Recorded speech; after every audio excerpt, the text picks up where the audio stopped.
Assalamualaikum warahmatullahi wabarakatuh. Perkenalkan, nama saya Rifi Falifa Lestari, mahasiswa kebidanan dari Poltekkes Kaltim. Di sini saya ingin mempresentasikan proposal saya yang berjudul Asuhan Kebidanan Komprehensif pada Ibu S di Klinik Mitra Gustiana Samarinda tahun 2021.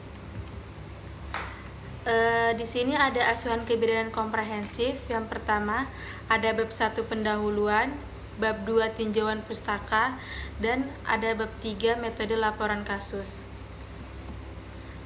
Selanjutnya, bab 1 pendahuluan ada latar belakang, rumusan masalah, tujuan, manfaat, ruang lingkup, dan sistematik penulisan. Pertama, ada latar belakang. Angka kematian ibu atau AKI dan angka kematian bayi atau AKB masih menjadi permasalahan di dunia sampai saat ini. AKI dan AKB merupakan salah satu indikator derajat kesehatan di suatu negara yang menunjukkan kemampuan dan kualitas pelayanan kesehatan, kapasitas pelayanan kesehatan, kualitas pendidikan dan pengetahuan masyarakat, kualitas kesehatan lingkungan, sosial budaya, serta hambatan yang memperoleh akses terhadap pelayanan kesehatan. Selanjutnya ada rumusan masalah.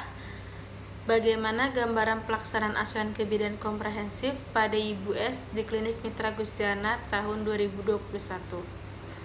Dan di sini ada tujuannya, yaitu memberikan asuhan kebidanan secara komprehensif pada Ibu S selama masa kehamilan, persalinan, bayi baru lahir, nifas, neonatus, dan rencana pelayanan kontrasepsi dengan menggunakan pola pikir ilmiah melalui pendekatan manajemen kebidanan menurut Varney.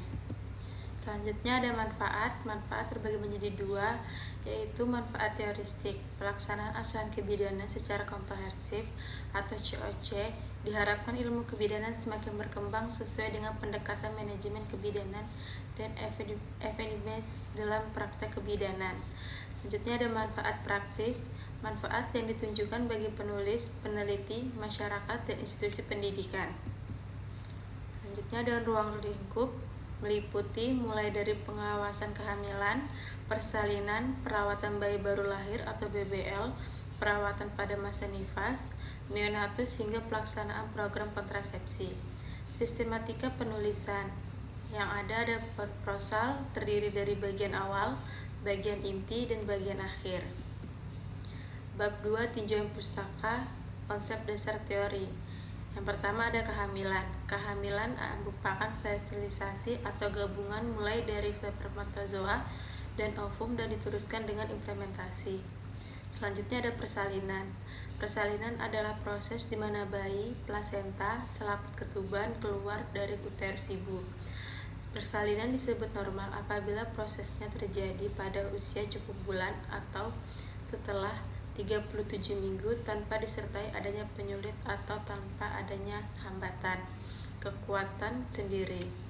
Selanjutnya ada bayi baru lahir. Bayi baru lahir adalah masa di mana ketika bayi keluar dari perut ibu hingga bulan pertama kehidupan. Selanjutnya ada nifas. Masa nifas atau puerperium adalah masa yang dimulai setelah plasenta keluar dan berakhir ketika alat-alat kandungan kembali seperti keadaan semula atau sebelum hamil. Masa nifas berlangsung selama kira-kira 6 minggu. Selanjutnya ada neonatus. Masa neonatus adalah masa sejak lahir sampai dengan 4 minggu atau 28 hari sesudah kelahiran.